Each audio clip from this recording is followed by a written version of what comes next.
Welcome to this explainer. Today, we're digging into the fascinating biomechanics of brittle nails.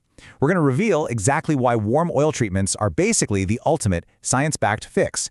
So, if you're constantly dealing with nails that split, peel, or just snap the absolute second they grow past your fingertip, you are definitely in the right place. We're breaking down the hard science of structural integrity using some really incredible clinical data. Okay, let's jump right in by challenging a huge misconception right out of the gate, this idea that healthy nails need to be rock hard. For decades, the beauty industry has sold us hardeners and these super rigid polishes, but mechanically speaking, making your nails rock hard actually completely sets them up to snap under pressure. We kind of need to completely reframe how we think about strength. And hey, if you struggle with this, you're absolutely not alone.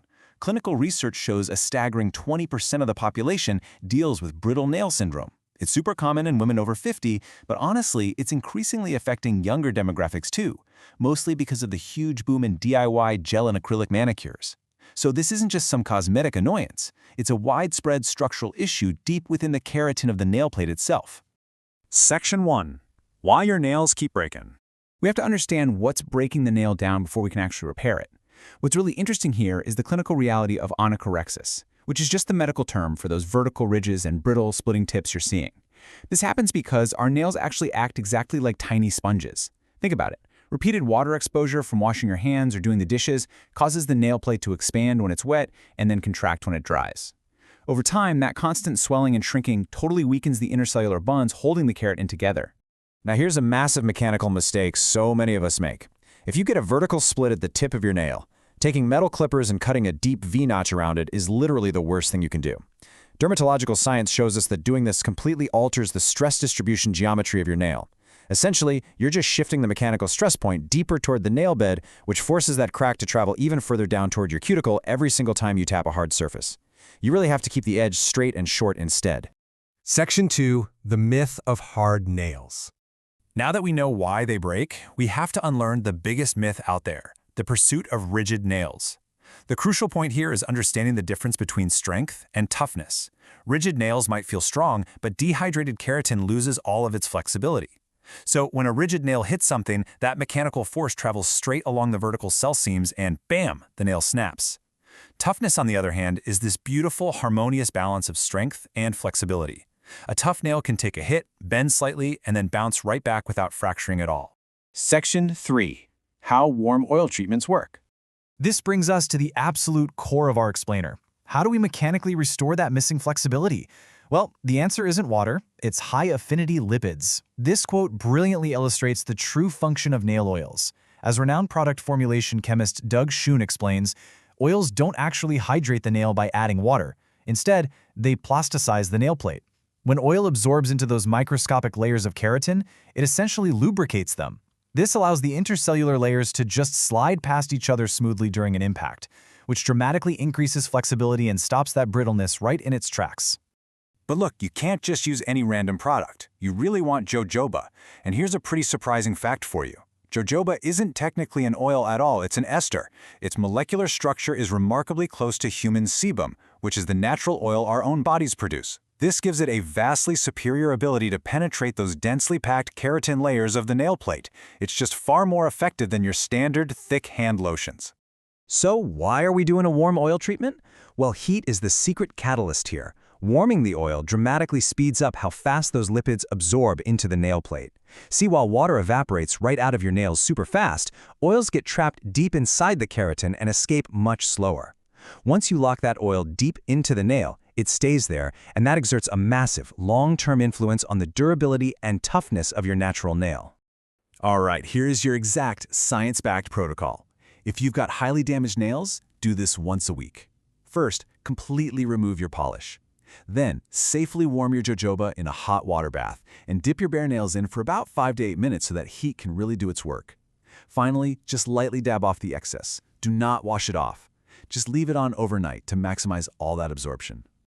Section 4. Sealing it in with nail slugging. Okay, so once you've plasticized the nail plate with those penetrating oils, you have to protect the surrounding barrier.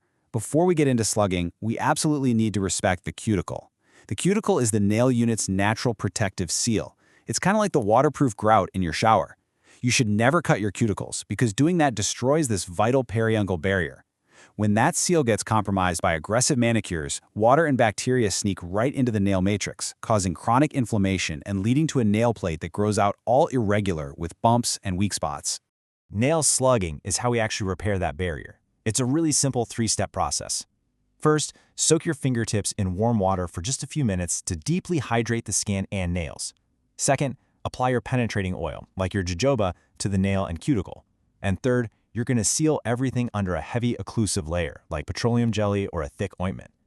Doing this overnight basically locks in all the moisture and lipids, giving them time to deeply heal the cuticle and fortify the nail matrix.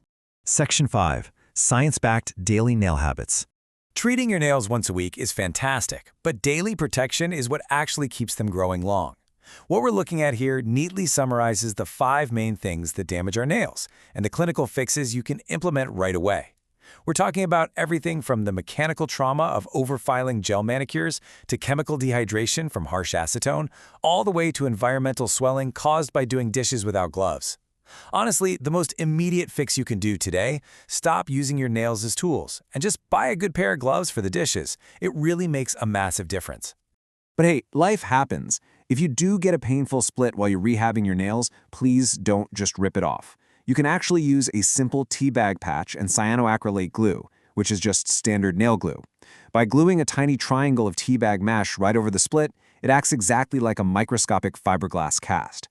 It distributes the mechanical stress right across the fracture zone, temporarily bridging that gap so your nail can grow out safely without constantly, painfully catching on your clothes.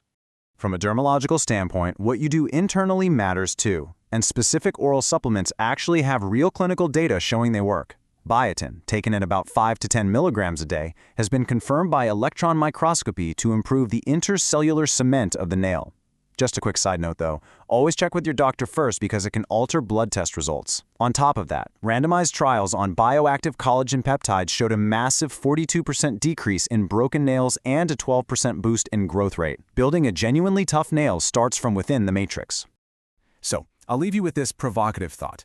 Knowing now that flexibility, not just rock-hard rigidity, is the true measure of a resilient nail, what is one habit you're going to change tonight to start building tougher, more flexible nails?